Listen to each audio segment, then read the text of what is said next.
पूर्णेन्दु सुंदर मुखारविंद नेत्रा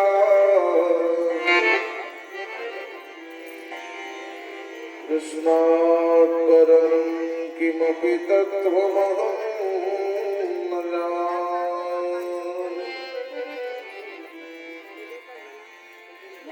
सदाशिवसमारम्भां श्रीशङ्कराचार्यमध्यमाम्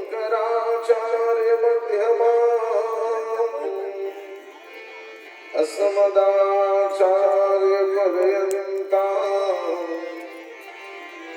वन्दे श्रीगुरुपरम्पराम्।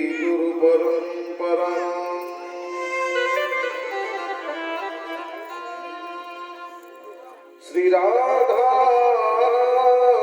मेरी स्वामिनी, मैं राधे जुगदास,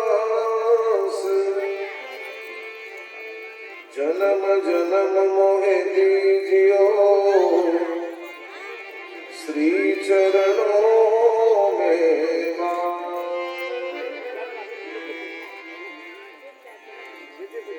बोलिए वृंदावन बिहारी लाल की जय हो। क्यों मेघनाथ ये सब घर फिर क्या बैठ रहे हैं? महाराज जी से भय लगता है।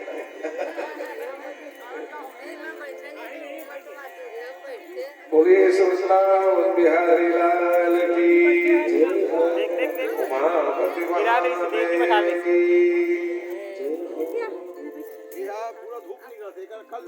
पवन सुत हनुमान की,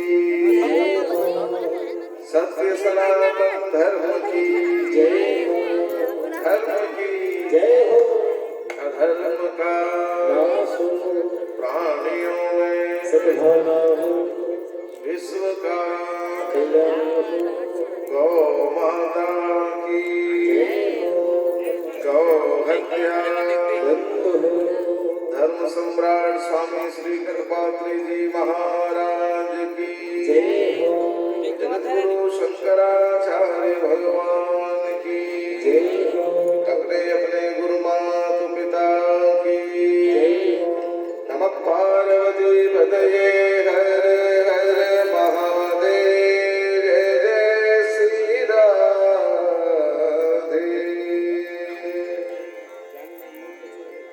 जय राधे राधे गोविंद गोविंद राधे। जय राधे राधे गोविंद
समादरित आदरणीय विद्वत वरेण्य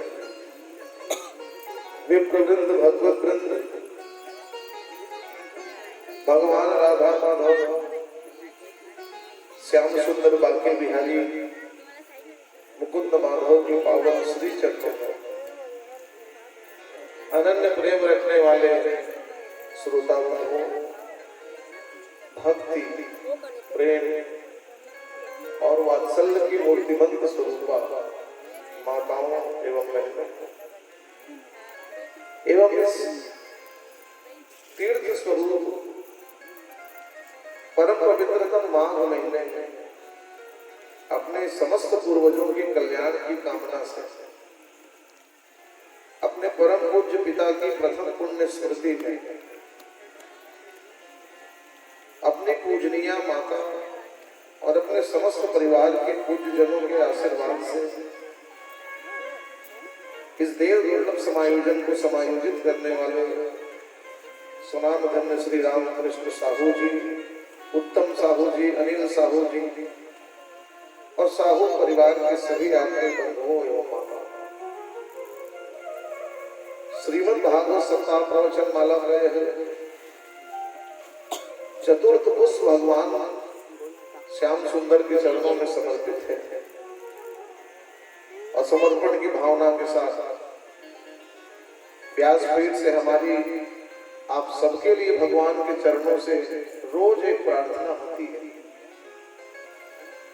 और आज आप सबके लिए मैं व्यासपीठ से भगवान के चरणों से ये मांगता हूँ कि प्रभु ये कृपा हम पर बना देना कि प्रहलाद जैसी दृष्टि हम सबके जीवन में हमें प्राप्त हो जाए, हम सबको प्रहलाद जैसी दृष्टि मिले।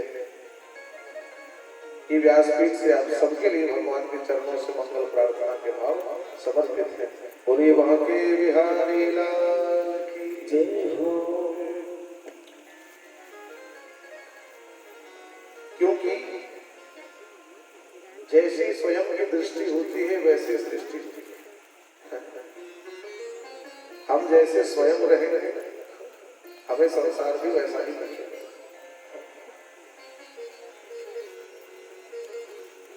प्रहलाद की दृष्टि में उसने खंभे में भगवान देखा। कल आप कथा सुन रहे थे, बात पूरी करनी थी इसलिए समास में बात कहनी पड़ी, पर ऐसी बात नहीं है कि खंभा भर में प्रहलाद को भगवान देखते। अरे वो तो संसार के कण कण में भगवान को देखते थे, भगवान को देखते थे। जीवन में दुख मिलता था तब भी वो सोचते थे कि ये तो केवल दुख देने वाला माध्यम मात्र है, और अगर किसी से हमें दुख भी मिल रहा है ना तो कहीं न कहीं हमारे शुभ कर्मों के फल के रूप में भगवान ही हमें दे रहे हैं। तो भगवान की दी हुई हर चीज अमूल्य होती, तो दुख को भी उसी भांति प्रहलाद जी सहते थे कि मानो भगवान ने प्रसाद रूप में दिया है। तो बहुत दुख में भी भगवान की कृपा का अनुभव जीवन में रखोगे ना तो वो दुख भी दुख जैसा नहीं लगेगा। हाँ, भगवान की कृपा अगर दुख में भी समझोगे तो दुख में भी व्याकुल नहीं रहोगे, और सुख में भी अगर भगवान की कृपा का दर्शन नहीं करोगे तो सुख में भी सुखी नहीं रहोगे।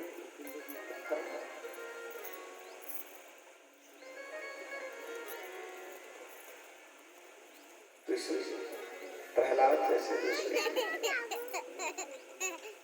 पर देखो, लोग ये बात को भागवत जी की कथा में सोचते हैं कि प्रहलाद की बात सुनकर भगवान खंभा फाड़ के प्रकट हुए। प्रभु सत्य करी प्रहलाद गिरा। भगवान ने प्रहलाद की वाणी को सत्य किया और खंभा फाड़ के भगवान प्रकट हुए। पर कुछ लोग ऐसे भी बोलने वाले होते हैं कि महाराज जी वो खंभा फाड़ के भगवान प्रहलाद के सामने आए, वो बात तो हम भी जानते हैं, लेकिन वो बात सतयुग की थी। सतयुग में भगवान खंभा फाड़ के प्रकट हो गए प्रहलाद के बुलाने पर, और लोग कह देते हैं ये तो कलयुग है।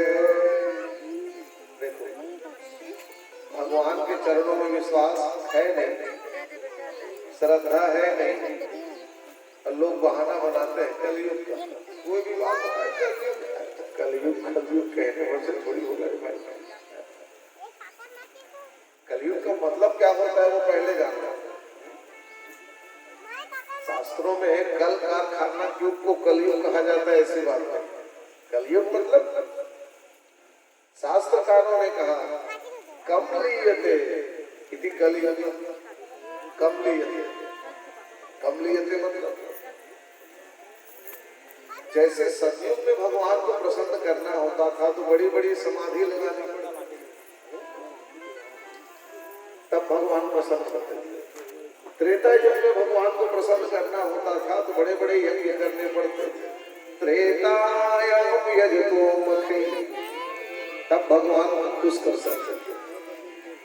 और द्वापर युग में बड़े बड़े व्रत करने पड़ते थे। द्वापरे हरिचर्या,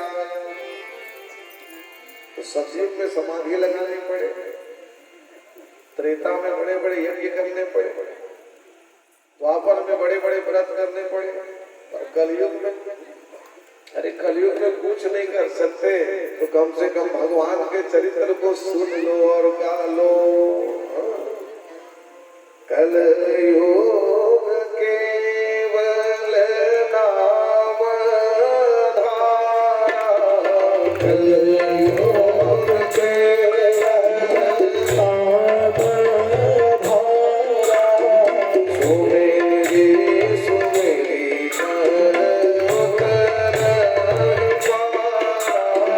सुमेरी सुमेरी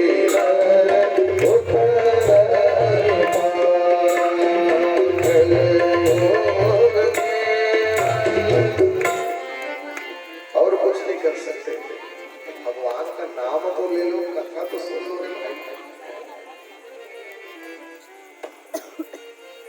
और कवियों ने कहा कि कलयुग केवल नाम धारा, तो कवियों ने तो नाम धारा कहा, और कहा कि बहुत सालों से तर नाम का सहारा लेकर। लेकिन तुलसी बाबा ने तो यहाँ तक कह दिया कि केवल नाम का धारा लेकर के तरोगे भर नहीं, क्योंकि तरना तो बड़ी बात नहीं है ना। भाई कोई कहे कि तालाब जो है भाई, इस तालाब के इस किनारे उस किनारे तैर के चले जाओ, वो कोई भी कहेगा हाँ हाँ मैं तैर के चले जाऊंगा, कोई बड़ा बात नहीं। लेकिन किसी को था तो छू के आना है उसके अंदर, कितना कह रहे हैं, हाँ तो था को छूना थोड़ा कठिन हो सकता है। वो भी बहुत सागर के था तो छूना तो और कठिन है।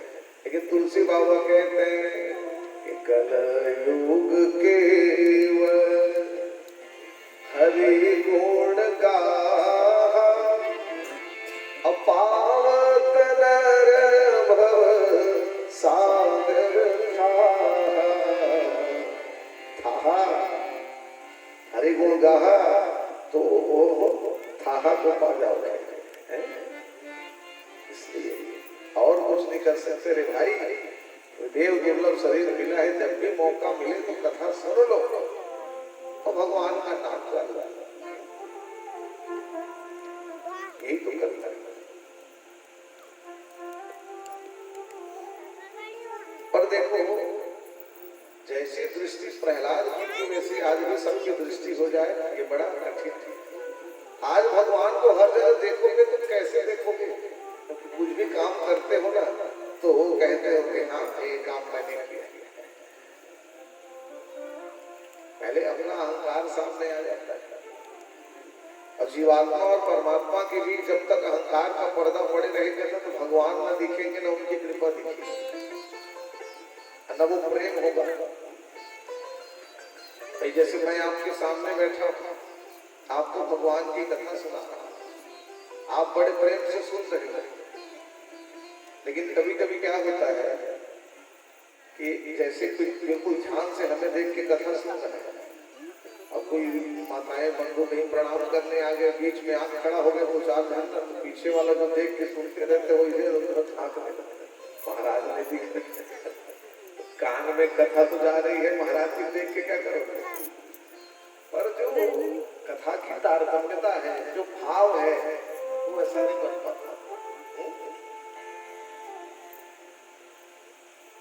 यहाँ बैठकर ध्यान से कथा सुनने का अलग महत्व है। जहां तक आवाज जाने की बात है, तो आवाज तो पूरा बार गांव गूंज रहा है, उसका नहीं है। पर यहाँ बैठकर कथा सुनने का एक अलग लाभ है।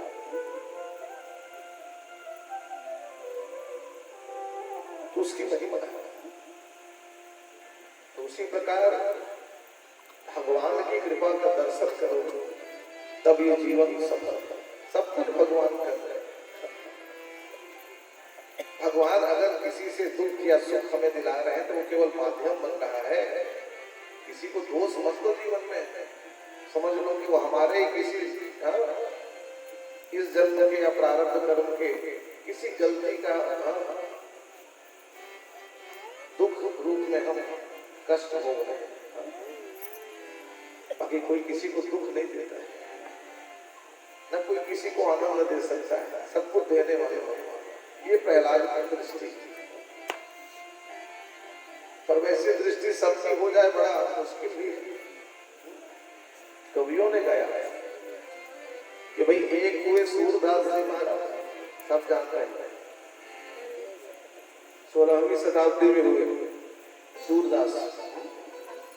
अब एक ही सूरदास हो ऐसी बात नहीं है ना, आज भी हजारों सूरदास होते हैं। देखते हो गांव की गली में भिक्षा मांगते घूमते रहते, बस स्टैंड में दिख जाएंगे, रेलवे स्टेशन में दिख जाएंगे, कई सूरदास। अब वो लोग भी चुपचाप भिक्षा नहीं मांगते ना। जैसे वो सूरदास ने पद गाया, वैसे आजकल के सूरदास भी कुछ न कुछ गुनगुनाते रहते। लेकिन जो आनंद उन सूर बाबा के पदों में है, देखो कथा आती है, सूरदास महाराज की आंख नहीं थी, लेकिन भगवान कृष्ण की बाल लीला में 8000 पद लिखा है सूरदास। और ऐसा पद लिखा है मानो सामने बैठ के देख रहे हैं। आप लोग पढ़ते सुनते हो कि जब माँ यशोदा भगवान का श्रृंगार करते थे, उस रूप का वर्णन सूरदास बाबा ने किया कि तेल लगा। जा रहे हैं कि मैया भगवान को तेल लगा रही, तेल लगाई लगाई के, अब आंखों में मोटा मोटा काजल आ जाएगी, अब भौं बनाई लगाई बिछौन, आंखों में मोटा मोटा काजल आ रही, और भगवान का काजल से भौं बना रही। जैसे देखो पहले गांव में जब बच्चे जन्म होगा तो भौं नहीं कहते थे, तो गांव में पहले माताएं काजल से भौं बनाती। और आज भी ब्रज में जाओगे ना, तो वहाँ माताएं आज भी बढ़िया छैल छबीले अपने बच्चों के भौं बना देती काजल से। तो माँ उसी रूप में भगवान का भौं बना रही, भौं बना लगाई बिछौन, और बिठौना भी लगा देती कि मेरे लाला किसी की नजर में लगी। ऐसा वर्णन कर रहे हैं सूरदास मानो सामने बैठ के देख रहे हैं, पर वास्तव में तो आंखें ही नहीं। एक दिन भगवान प्रसन्न हो गए सूरदास पर और प्रकट हो गए सामने का, सूरदास मैं आया हूँ बेटा, श्याम सुंदर। जाने तो गदगद चरणों में सूरदास गिर गए। हाँ कितना सुंदर मेरा रचना तूने गाया है सूरदास, 8000 पद लिखा मेरे बाल लीला पर। तो चल चल, बिना आंख के जब इतना सुंदर तूने लिखा, तो चल तुझे कृपा करके मैं आंख दे देता हूँ। बिना आंख के इतना अच्छा लिखा तो आंख दे दूंगा तो और बढ़िया लिखेगा। सूरदास ने हाथ जोड़ लिया, कहो वो अनर्थ मेरे ऊपर मत करना, आंख मुझे मत देना। क्यों आंख नहीं दे दो? अरे कहा प्रभु देखो, अभी भले आपने दुनिया को देखने के लिए मुझे आंख नहीं दिया, लेकिन हृदय रूपी नैनों से जीवन भर आपको ही देखता हूँ। दुनिया भले नहीं दिखती, लेकिन अंदर हृदय रूपी नेत्रों से आपका दर्शन करते रहता। जिन आंखों में एक बार आपका रूप बस गया है तो सामान्य नेत्रों से दुनिया को देख के क्या करूं? जिन आँखिन में तव रूप बस्यो इन नैनन सो अब देखी का। इन नेत्रों से संसार को देख के जाता है। सूरदास ने कह दिया, प्रभु मैं तो बहुत बड़ी कृपा समझता हूँ आपकी कि आपने मुझे आंख नहीं दिया, अंधा बना दिया, बहुत अच्छा किया। क्यों? अरे मुझे तो उन लोगों पर हंसी आती है जो आंख रह करके भी आपके दर्शन का भाव मन में नहीं रखते। अगर आंख दे देते मुझे ना, तो मैं भी दुनिया को देखते रह जाता, आपको देखने का भाव मेरे मन में भी हो सकता था, नहीं आता। अब मैं तो अंधा ही अपने आप को अच्छा समझता हूं, और जो आंख पा करके भी आपको देखने का भाव नहीं रखते ना, ऐसे लोगों की तो आंख ही फूट जाए। कह दिया सूर बाबा के बावरिया में अखियां जरी जाए, श्याम को छोड़ निहार, ऐसे लोगों की तो आंखें फूट जाएंगे। अब कह दिया हे प्रभु, जहां तक आपको देखने की बात है, आपको देखने के लिए सामान्य नेत्रों की जरूरत नहीं।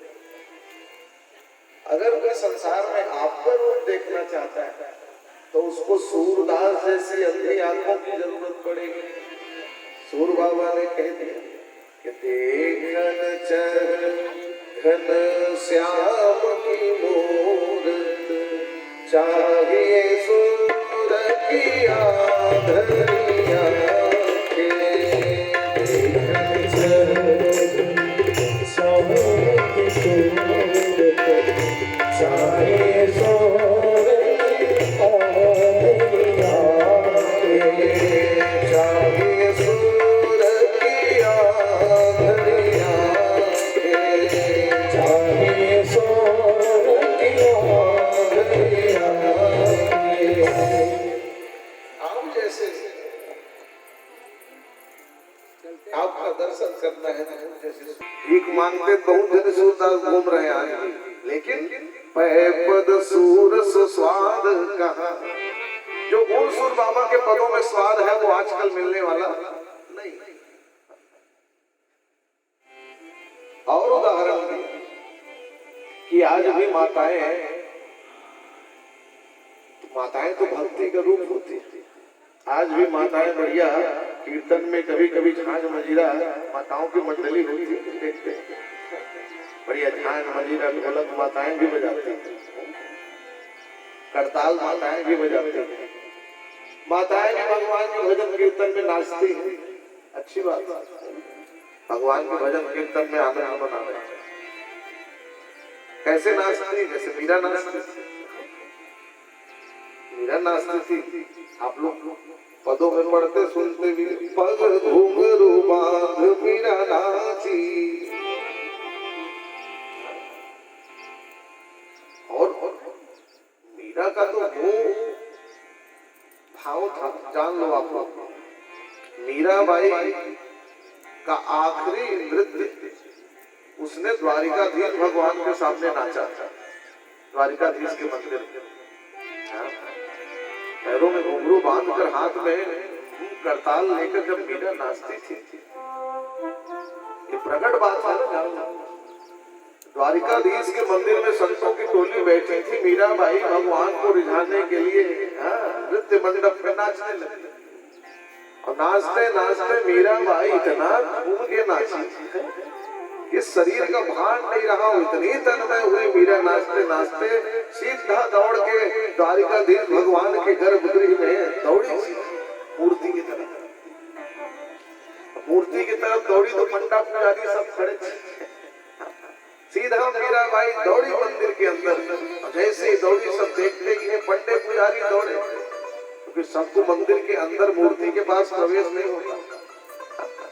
मीराबाई सीधा व्याकुल होकर के दोनों हाथ उठा करके भगवान द्वारिकाधीश की ओर, तो सब ने कहा एक धन के चक्कर में सब धन मर जाए, उसमें कोई बुद्धिमानी नहीं है। अरे आपको मरना है तो मरो, लेकिन आपके कारण हम सब मर जाए, ये ठीक नहीं होगा। देखो यही संसार का सत्य है। संसार सरोवर में जब जीव के पैर को काल पकड़ता है ना, तो ऐसा नहीं है कि सब अपने परिवार के किसी व्यक्ति को उसी हाल में छोड़ देते, नहीं।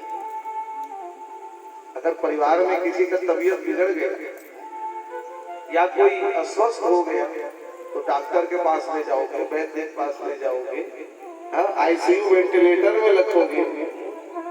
यहाँ तक कि सगा बेटा 1 महीना तक बाप के सिराने में बैठे रहे, कैसे भी करके ये ठीक हो जाएगा, लेकिन उसके बाद भी अगर कोई फायदा नहीं दिखेगा ना, तो अपना ही बेटा कहने लगता है कि भगवान अब इनको जल्दी बुला लेते।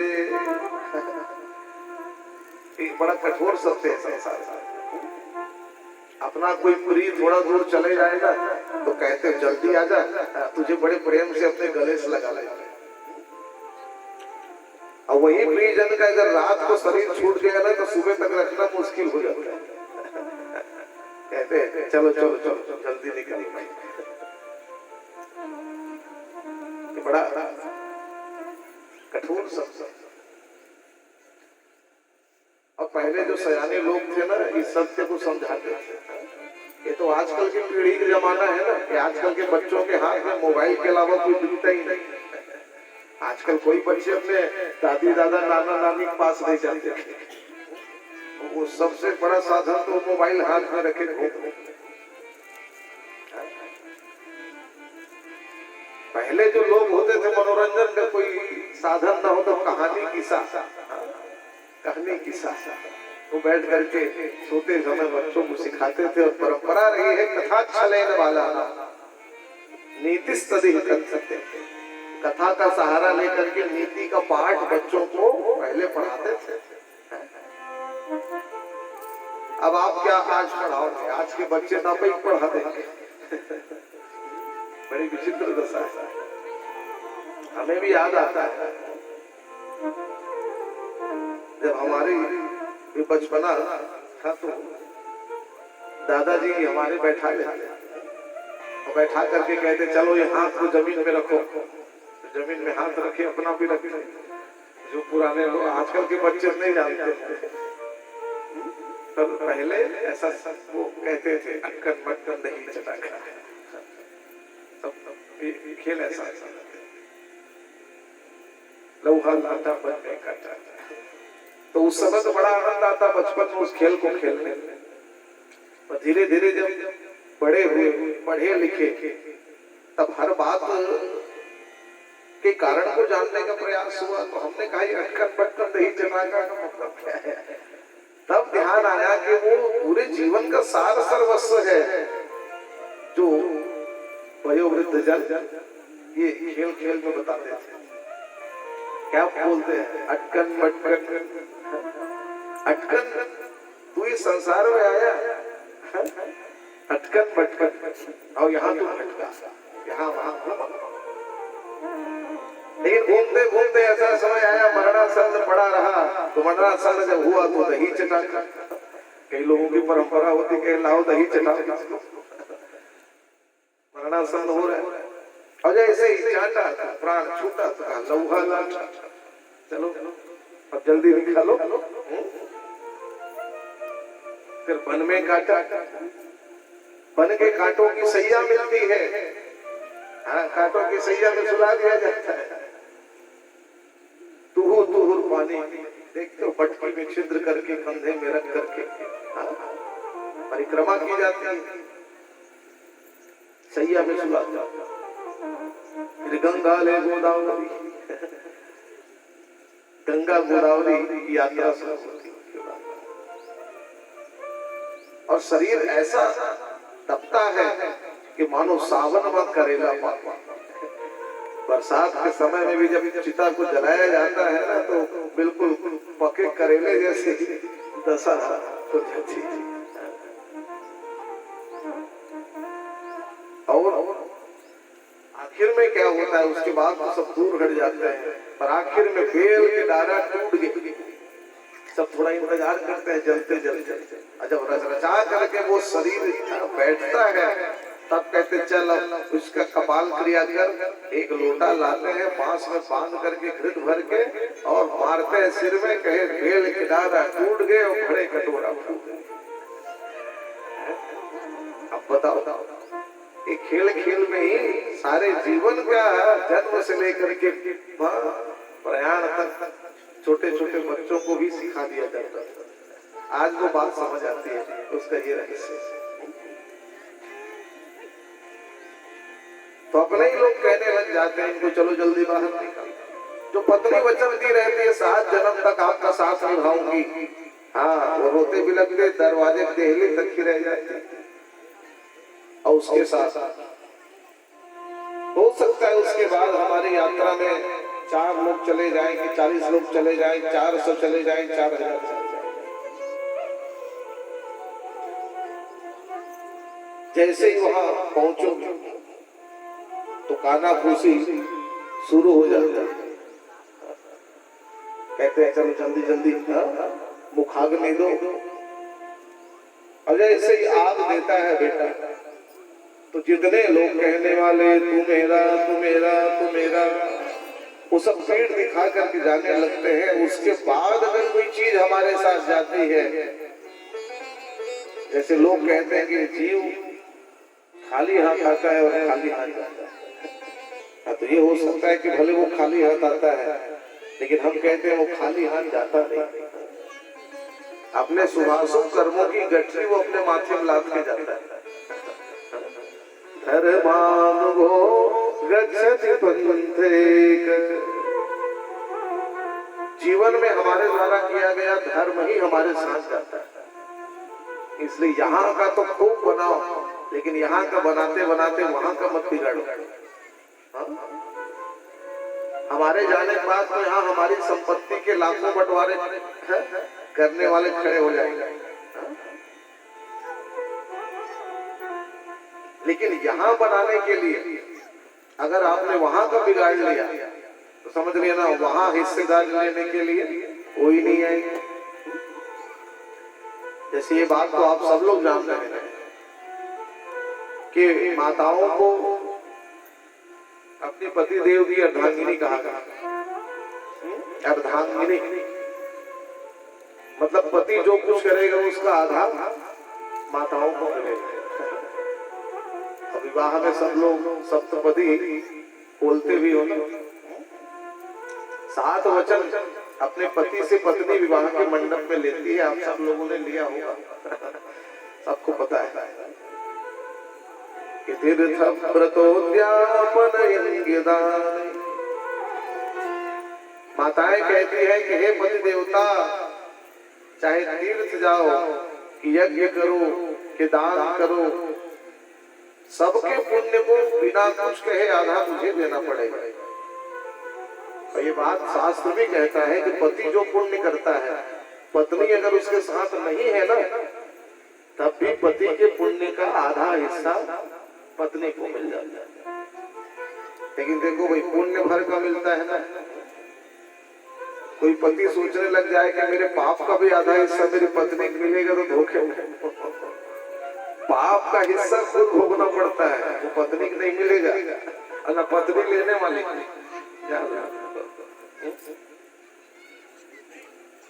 अपने अशुभ कर्म का फल जीव को स्वयं भोगना पड़ता है। मतलब क्या है, अच्छे का श्रेय लेने के लिए सब तैयार हो जाएंगे संसार में, लेकिन बुरे का फल कोई नहीं पाना चाहता। इसलिए सबका बनाते बनाते खुद का न बिगड़ जाए, इसका सदा ध्यान रखो। ये कथा हमें बताती है। परिवार का पालन करो, पोषण करो, लेकिन अपने बारे में भी सोचो। गजेंद्र को छोड़कर सब परिवार वाले लौट के जाने लग गए। सब जब लौट के जाने लग गए तो गजेंद्र धीर हो गया कि हे भगवान, जीवन भर मैंने जिनको पाला पोसा बड़ा किया, आज मेरे दुख के समय में कोई मेरा साथ नहीं दे रहा। और तब जब संसार की आशा टूट गई, तब गजेंद्र को भगवान की याद आई और हाथ जोड़ करके भगवान से प्रार्थना करने लगे। सुनिधि मैंने निर्बल के बलराम। निर्बल के बल भगवान होते हैं।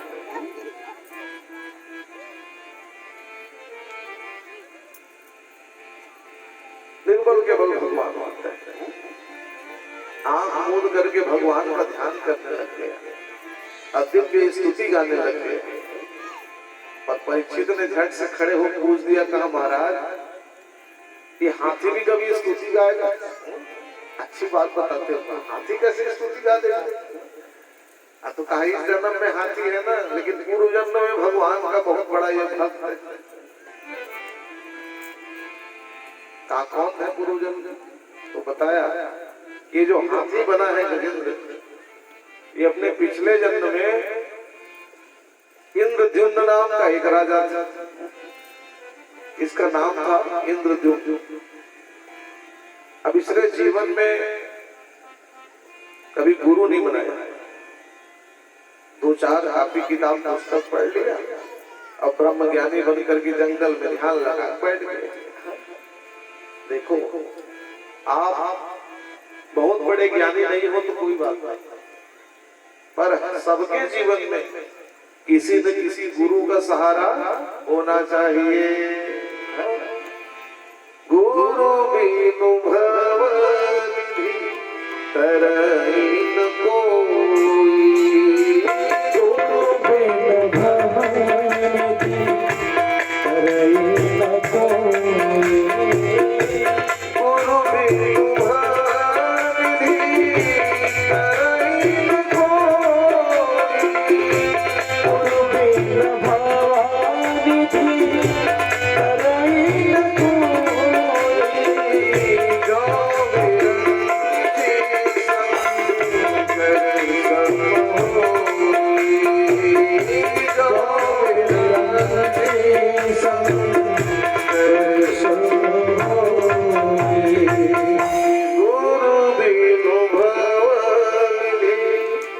तरहि न इसलिए गुरु का सहारा सबके जीवन में होना चाहिए। उसने गुरु नहीं बनाया, जंगल में जाकर ध्यान लगाकर बैठ गए। और एक दिन संयोग से उसके आश्रम में अगस्त जी महाराज आए, कुंभज महात्मा अगस्त आए तो आंख मूंदे बैठा था इंद्रद्युम्न राजा। तो भाई कोई संत आया है, खड़े होकर हाथ को जोड़ना चाहिए। नहीं, अब अगस्त महाराज तो सब जानने वाले, कहा मैं आया हूं, ये इंद्रद्युम्न जान रहा है, लेकिन एक संत के आने पर भी खड़े होकर के हाथ जोड़ना नहीं जानता। तुरंत कमंडल से जल लिया और कह दिया कि जा रे। एक संत के आने पर भी हाथी जैसा बैठा है, खड़े होकर के चरण वंदना नहीं जानता, इसलिए जा, एक हाथी की योनि में तुझे जाना पड़े। श्राप दे दिया। जैसे ही श्राप दिया तो ध्यान तो लगा नहीं था इंद्रद्युम्न का। श्राप सुना तो कूद के चरण में गिर पड़ा था, क्षमा कर दो। जीवन में गुरु नहीं बनाया था, इसलिए गुरुजन का सम्मान नहीं समझ पाया। तो कहा देख हाथी तो तू बनेगा रे, लेकिन जा, आशीर्वाद देता हूं कि जब तेरी मृत्यु का समय आएगा ना, तो तुझे तेरा सारा ज्ञान फिर से याद आ जाएगा। तो आज वही दिन है। हाथी भले बना इंद्रद्युम्न, लेकिन मरने के पहले सारा पिछले जन्म का ज्ञान याद आ गया। तो पढ़ा लिखा खूब था, इसलिए दिव्य प्रार्थना भगवान की जा रहा है। तो परीक्षित ने कहा एक प्रश्न और है मन में। कहा क्या?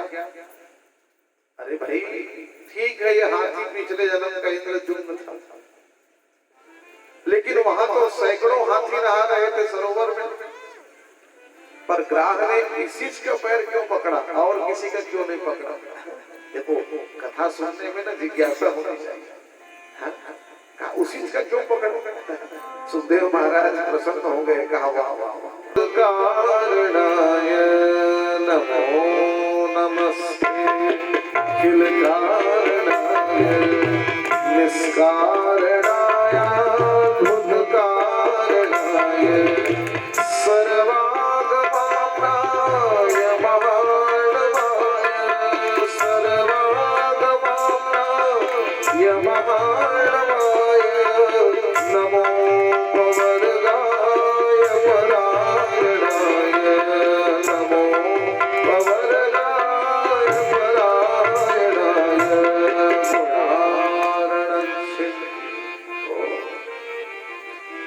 एक अध्याय में जब प्रार्थना गाई तो सारे देवता आकाश मंडल में प्रकट हो गए। कहा देखो तो ये हाथी कितनी सुंदर प्रार्थना गा रहा है।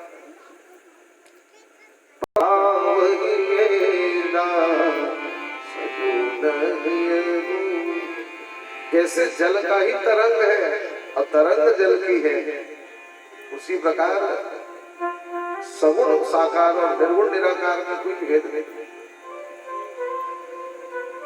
सहज रूप में समझने का प्रयास किया जाए तो आकाश में अगर बिजली कड़क रही है तो उसको आप क्या बोलोगे? वो निर्गुण निराकार है ना? बिजली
सुखदेव स्वामी ने कहा कि परीक्षित, हरि अवतार धारण करके भगवान ने गजेंद्र हाथी का कल्याण किया। तो इसी प्रकार अनेक कल्पों में भगवान अनेक रूपों में आते हैं। बताया कि एक कल्प में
सारे देवता दैत्यों ने निवेदन किया।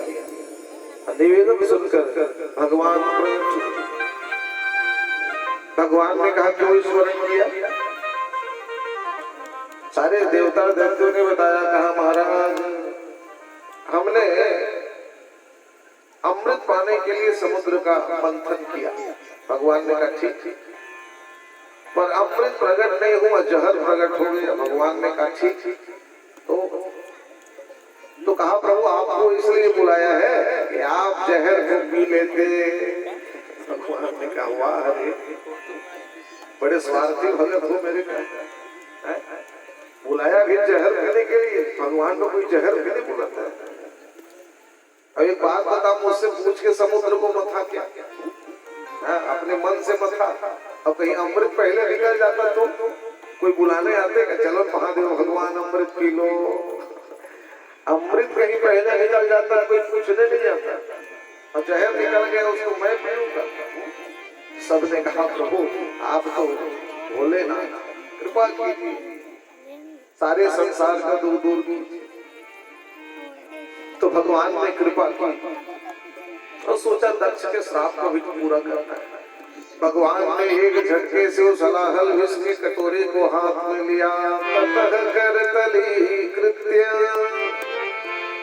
व्यापिहालाहलं विषम् अभक्षयन् महादेव कृपया भूत भावना।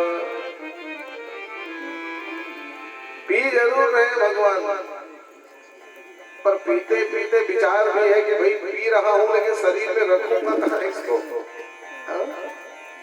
विचार किया कि अगर पेट में रखूंगा तो पेट का विषय है क्रोध। क्रोध की प्रवृत्ति ज्यादा बढ़ जाएगी। सोचा अगर मुख में रखूंगा तो मुख का विषय है कठोर वाणी, वाणी की मधुरता मिल जाएगी। तो भगवान ने सोचा कि भाई ना पेट में रख सकता ना मुख में रख सकता। भगवान ने कहा कंठ में रख लेता हूँ, क्योंकि कंठ में इस विष का प्रभाव नहीं पड़ेगा, क्योंकि कंठ में तो पहले से ही मैंने राम नाम अमृत को बसा करके। भगवान की कथा ही अमृत है। और वास्तव में एक बार एक बहुत बड़ा सम्मेलन हुआ विद्वानों, तो सम्मेलन में ये विचार मंथन हुआ कि वास्तव में अमृत कहाँ है। बहुत विश्व के सब विद्वान इकट्ठा हुए, तो कोई विद्वान कहने लग गया कि अमृत जो है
पूछने से क्या है, कथा में विक्षेप होता है। बोलिए वामनावतार भगवान की। कथा भी सुनते रहिए और भगवान का दर्शन भी करते रहिए। तो बलि जब भगवान वामन के सामने आया तो बलि के मुंह से अनायास अंतरात्मा की आवाज निकल, बलि ने कह दिया अद्य में पितर, आज मेरे पितर तर गए। अद्य में पावितं कुलम, आज मेरा कुल धन्य हो गया। अद्य क्रतुरयम्, आज मेरा यज्ञ सफल हो गया। भगवान ने कहा ये बलि पहचान गया, ये तो कह रहे हैं मेरे कुल तर गए, पितर तर गए, यज्ञ सफल हो गया, पहचान गया लगता है। तब बलि ने कहा जो आप जैसे ब्राह्मण देवता मेरे आंगन में आए, यद भवान तो गृह, हाँ नहीं पहचाना। मांग लो महाराज, तीनों लोक के राजा बलि के सामने खड़े हो, जो मांगोगे वो दूंगा, जो मांगोगे वो दूंगा। तो कहा ये जो तू बड़ी बड़ी बात बोल रहा है ना बलि, ये तू नहीं बोल रहा है, तेरे वंश की परंपरा बोल रही है। क्योंकि तू तो कह रहा है कि हीरे चांदी सोने जवाहरात दे दूंगा, लेकिन तेरे पिता विरोचन को जानता हूं। विरोचन इतना बड़ा दानी था, देवराज इंद्र एक ब्राह्मण का रूप बना करके भिक्षा मांगने गया और भिक्षा में विरोचन का प्राण मांग दिया। एक क्षण की देरी नहीं की, गला काट के हाथ में धर दिया। तो तेरे पिता तो प्राण के दानी थे, और तेरे पिता को नहीं तेरे दादा भी जानता। प्रहलाद, और प्रहलाद का तो वो प्रभाव, भगवान से कहा स्तंभ फाड़ करके आना पड़ेगा। भगवान को भी उस भक्त का आदेश मानना। इतने तेरे दादा प्रहलाद का प्रभाव, और तेरे दादा को नहीं तेरे परदादा को भी जानता हूं। हिरण्यकश्यप, हिरण्यकश्यप का तो वो प्रभाव कि उसके डर से नारायण को भी वैकुंठ छोड़ के भागना पड़ा। देखो भगवान की बताने की शैली ऐसी थी। कहा एक बात बताओ माता, आपकी उम्र कितनी है जो मेरे पुरखा गिना लिया? कहा तुझे कितने साल का लगता हो? कहा 7 ही 8 साल के दिख रहे हो। कहा बस बस अभी जनेऊ करा के आ रहा हूँ, 7 ही 8 साल का हूँ। हाँ तो 60 साल की उम्र मेरे दादा परदादा कैसे गिना दिया? तो वामन भगवान ने कहा जरूरी नहीं है रे कि मैं उस समय रहा होऊंगा। जैसे रामायण में पढ़ते हो ना, रघुपति राघव राजा राम, दशरथ के घर जन्मे राम, पतित पावन सीता। दशरथ के घर जन्मे राम कोई 17.5 लाख साल पहले देखने गए थे कि दशरथ के घर जन्मे राम? अरे भाई इतिहास में सुनकर इन चरित्रों को जान लिया जाता है कि दशरथ के घर जन्मे राम। तो उसी प्रकार वामन भगवान ने कहा तेरे पुरखों की कीर्ति दिगंत व्याप्त है, वो सोच के मैं भी जान लिया। तो बलि ने कहा तभी मैं कहूंगा कैसे? तो कहा चलो अब जान रहे हो तो मांग भी लो ना। तब भगवान ने कहा और कोई बड़ी बड़ी चीज नहीं चाहिए। कहा 3 पग पृथ्वी का दान मेरे पैर के नाम से। देखिए जो बलि वामन की आप कथा सुन रहे हो ना, ये केवल भागवत जी में नहीं गाई गई। बलि वामन का चरित्र तो वेदों की कथा है। वेदों में यजुर्वेद में कहा गया, भगवान ने मांगा बलि से इदम विष्णु विचक्र में त्रिधानि ददे पदम, त्रिधानि ददे पदम, 3 पग पृथ्वी का दान।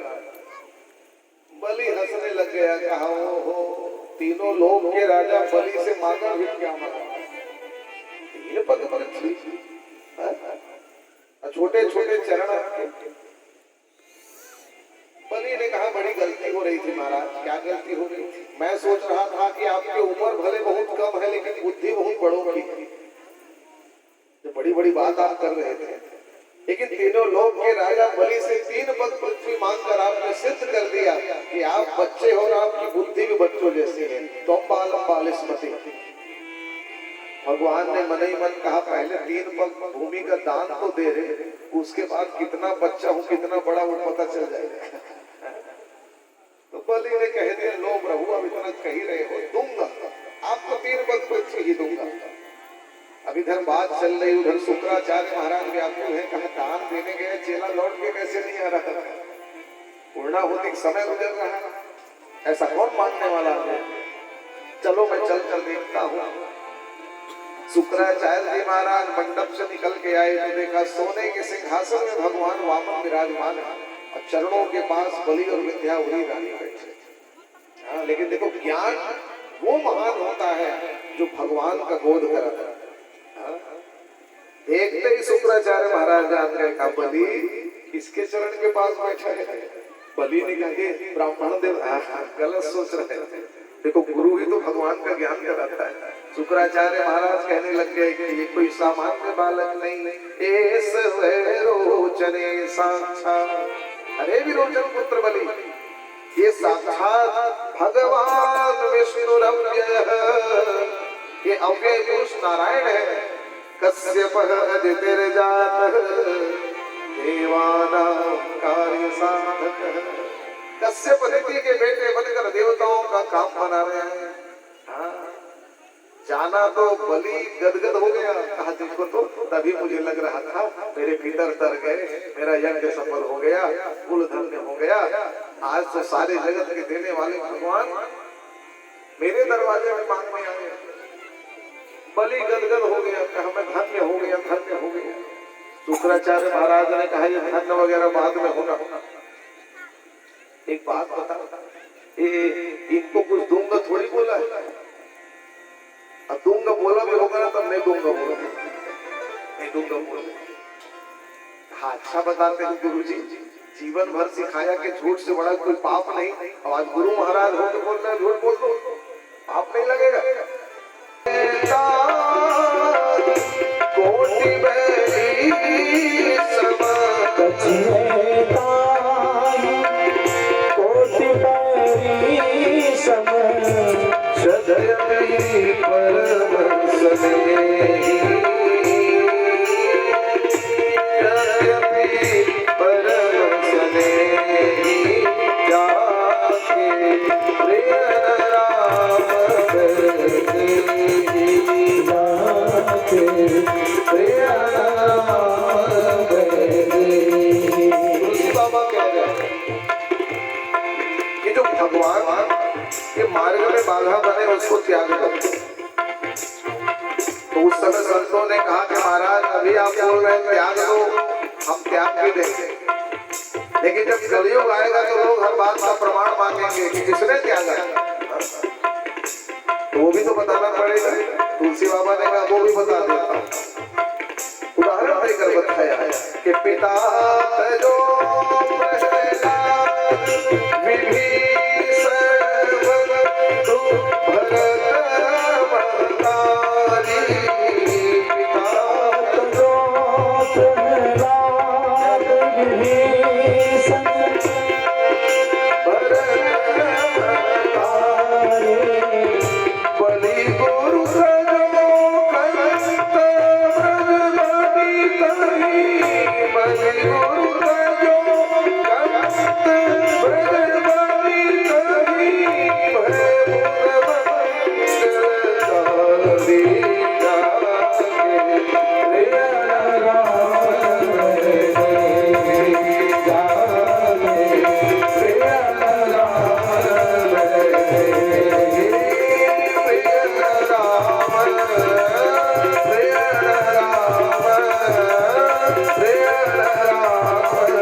त्याग भी दिया। पर गुरु महाराज ने कहा, गुरु और जब गंगा जल को चरणों में डालने लग गया तो माँ गंगा उस चरण को देखकर प्रसन्न हो गई। कहा सतयुग में बिछड़ी थी इस चरण से, आज त्रेता में फिर वो चरण मिल रहे हैं। पद्मणि नीर देव सुरी हरसी केवट वचन मोह मद नखमणि चंद्रिका को देखकर प्रमुदित हो गए। तो देखो कहने का भाव ये है कि भगवान के चरणों तक ही मांगा है। 2 चरणों में ही भगवान ने 3 लोग 14 भुवन को नाम दिया। तब भगवान ने कहा बलि अब नवई तृतीया, तीसरा चरण रखने के लिए जगह नहीं, बता कहाँ रखूंगा। बलि ने कह दिया कि प्रभु एक बात बताओ, संसार में धन बड़ा होता है धनवान। भगवान ने कहा यहाँ दान देना छोड़ दिया है, पहले बुझाने लग गया धन बड़ा होता है धनवान। भगवान ने कहा ले लो, मांगने ताया हो रहे, जो पूछेगा वो बताना पड़ेगा। धन बड़ा होता है धनवान। बोलियो बांके बिहारी लाल जय हो। तो भगवान ने कह दिया कि बलि संसार में धन क्या बड़ा होता बेटा, धनवान व्यक्ति बड़ा होता है, हाँ? जो धन को इकट्ठा करता है। तो कहा कि प्रभु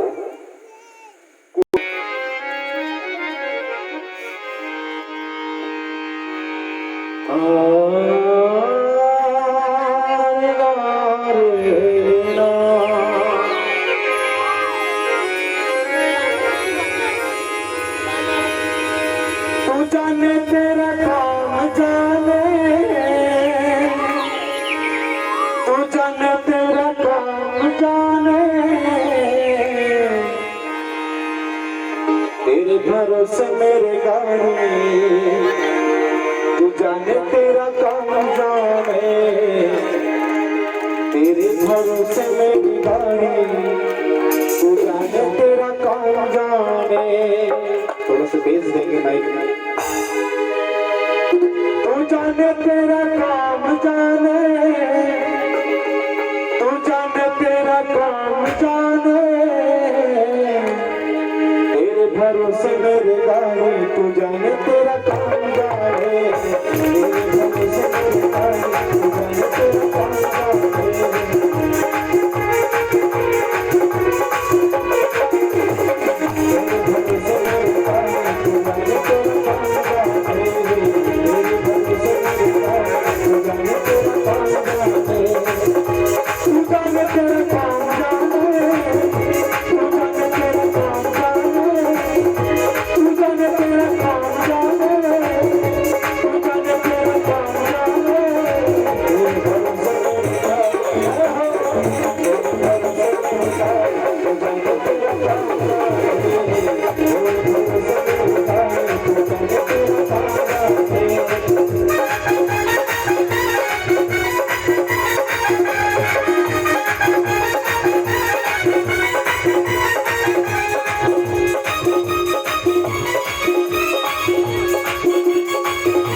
दृष्टि हम पर रखना, दया की दृष्टि हम पर रखना।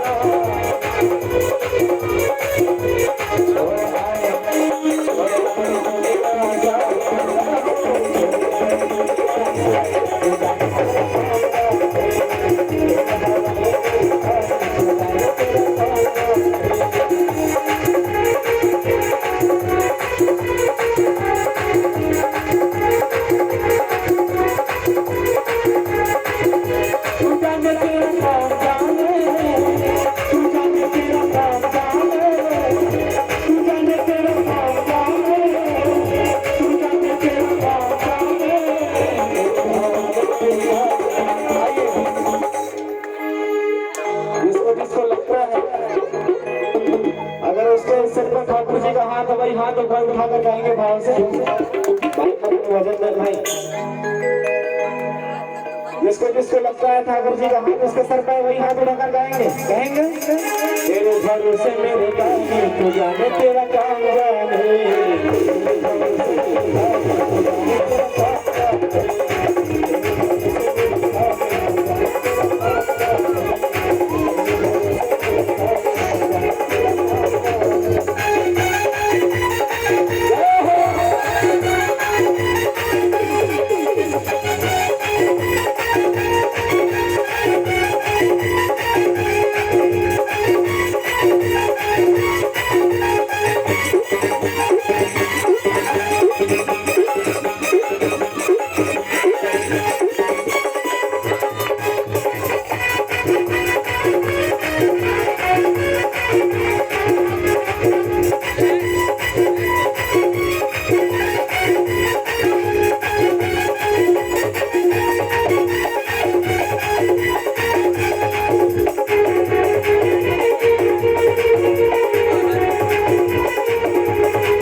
अपने स्नान पर खड़े होकर भावपूर्ण सभा में भगवान की मंगलमय आरती का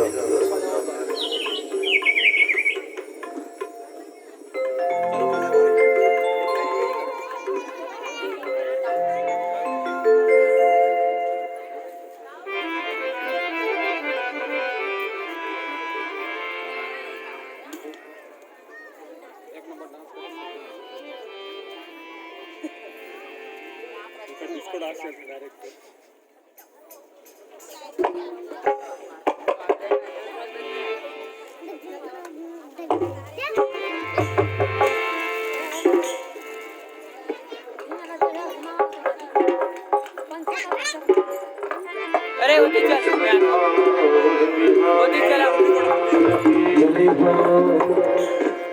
श्री बाके बिहारी तेरी आरती गाऊं, श्री बाके बिहारी तेरी आरती गाऊं।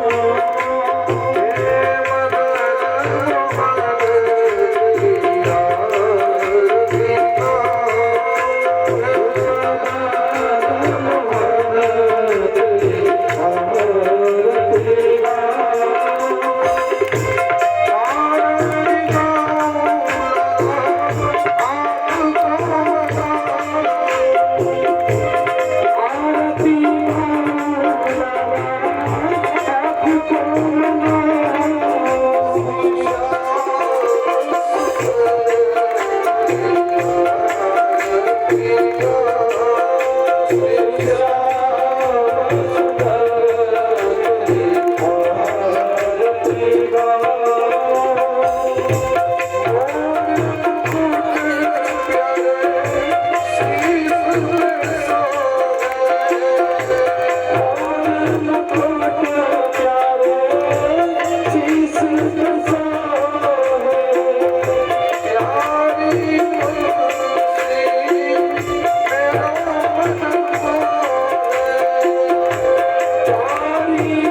ललम पुष्पाभिवंदनम।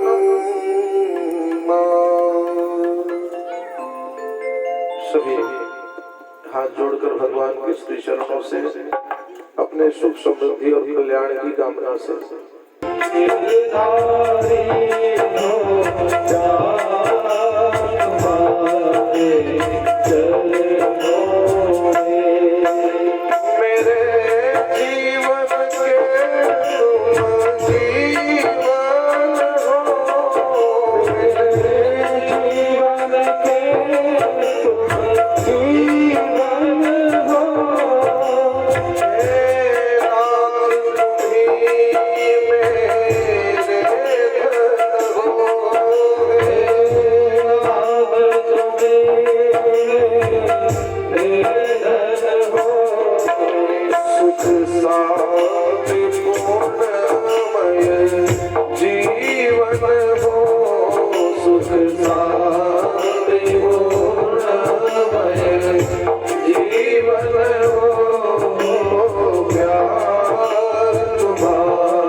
है